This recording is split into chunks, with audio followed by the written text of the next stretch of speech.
Še nekaj novic iz sveta. Ruski predsednik Vladimir Putin ima novega psa. V zameno za južne Kurilske otoke mu je japonska vlada podarila primerek pasme, ki velja za njihov nacionalni zaklad. Imel sem že nemškega ovčarja, samo ni hotel lajati pa ruski. Imel sem mačko, samo se je izkazalo, da vahuni za Američani. Imel sem pekinezerja, samo je pa zimi izmrznil, zdaj ga imam za okras na mizi. Zdaj rabim nekaj novega. Kaj imate za mnenje? Motor nič karva. Za vas, gospod predsednik, najboljši japonski pes.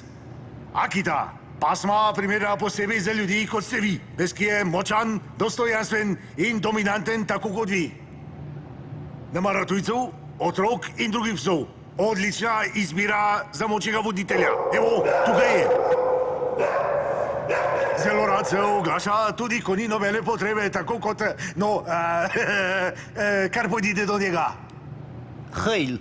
Dali smo ime Vlad po vas. Dobro, хорошо.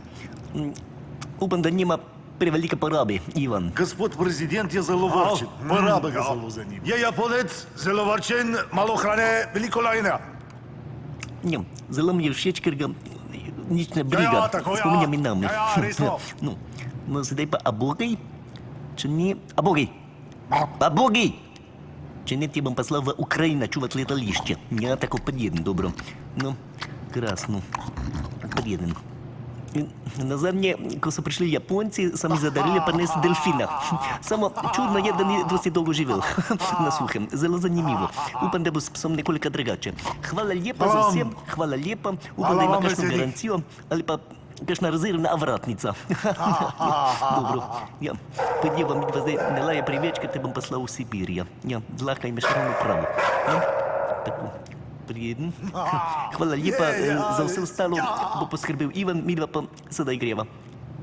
Ne, pridje.